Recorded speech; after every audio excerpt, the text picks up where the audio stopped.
Aragorn's story begins in the Third Age with his parents, Arathorn II and Gilraen. Arathorn, chieftain of the Dunedain, sought Gilraen's hand in marriage despite her youth. Initially opposed, her father relented after a prophecy from her mother hinted their union would bring hope to Middle-earth. Aragorn was born in 2931 TA, but tragedy struck early. Arathorn was killed by orcs when Aragorn was just 2. Fearing for his safety, Gilraen took her son to Rivendell, where Elrond raised him under the alias Estel, meaning hope, concealing his true heritage as Isildur's heir. At 20, Elrond revealed Aragorn's lineage, presenting him with the Ring of Barahir and the Shards of Narsil, symbols of his royal ancestry. However, Elrond withheld the scepter of Annúminas, signifying Aragorn's unfulfilled claim to kingship. Soon after, Aragorn encountered Arwen, Elrond's daughter, in Rivendell. Despite her initial reserve, he fell in love. Elrond, however, declared that Aragorn must first prove himself worthy by reclaiming the throne of Gondor and Arnor. Determined, Aragorn began his long journey as a leader and warrior. He became the chieftain of the Dunedain, guarding the lands of Eriador. He traveled extensively, fighting Sauron's forces, learning from Gandalf, and serving under various names in Rohan and Gondor to conceal his true identity. Aragorn's valor earned him the trust of many, including Steward Ithilien of Gondor, but his heritage as Isildur's heir remained hidden. During this time, he also tracked Gollum at Gandalf's request, ensuring Middle-earth's safety. In 2980, while in Lothlorien, Aragorn and Arwen met again and pledged their love. Arwen chose to forsake her immortal life, becoming bound to Aragorn's fate. Elrond, however, maintained that their union depended on Aragorn becoming king, further motivating him to prepare for his destiny. For nearly 4 decades, Aragorn labored in secret, earning renown and paving the way for his eventual role in the War of the Ring. After years of preparation, Aragorn's path intertwined with the growing threat of Sauron.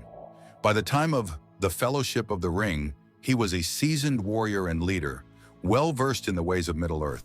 When Gandalf failed to meet Frodo at Bree, Aragorn, now using the alias Strider, stepped in to guide the hobbits to Rivendell. Along the way, he defended them from the Nazgûl at Weathertop, showcasing his bravery and skill. Despite suffering setbacks, including Frodo's injury, Aragorn's leadership was crucial in keeping the group safe.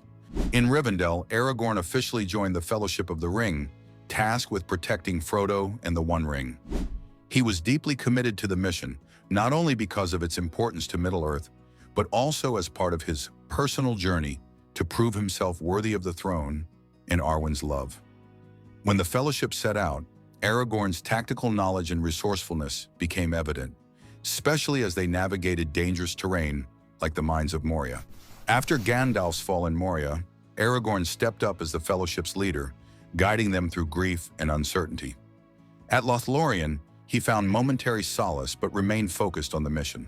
His sense of duty was tested when the group reached Amon Hen, where the Fellowship was attacked by orcs. Aragorn fought valiantly to protect Frodo, though the group was ultimately scattered. Despite this, Aragorn's resolve only grew stronger as he vowed to pursue the kidnapped Merry and Pippin and continue the fight against Sauron. After Merry and Pippin were kidnapped by the Uruk-hai, Aragorn, Legolas, and Gimli chose to pursue them instead of following Frodo and Sam. They embarked on a relentless chase across Rohan, eventually meeting Éomer, who informed them the Uruk-hai had been destroyed but saw no hobbits among the dead. Following clues, they discovered Merry and Pippin had escaped into Fangorn Forest. In Fangorn, they reunited with Gandalf, now Gandalf the White, who urged Aragorn to embrace his destiny as Gondor's king. Together, they rode to Rohan, where Aragorn helped rally King Theoden and the Rohirrim. At the Battle of Helm's Deep, Aragorn's leadership and courage inspired the defenders, securing victory and solidifying his role as a unifier in the fight against Sauron. After Helm's Deep, Aragorn reunited with Merry and Pippin at Isengard, then turned to Gondor. Accepting his role as Isildur's heir, he took the paths of the dead, gaining the loyalty of the Oathbreakers. With their help, he defeated Sauron's forces at Pelargir, seized their fleet, and arrived at Minas Tirith just in time to secure victory at the Battle of Pelennor Fields. After the victory at Pelennor Fields, Aragorn chose not to enter Minas Tirith as king, deferring to Denethor's steward line. Instead, he led an army to the Black Gate to distract Sauron, giving Frodo and Sam a chance to destroy the One Ring. At the Black Gate, his forces faced overwhelming odds, but the destruction of the ring led to Sauron's defeat. Aragorn was then crowned as King Elessar. After his coronation, Aragorn married Arwen, fulfilling their long-awaited union.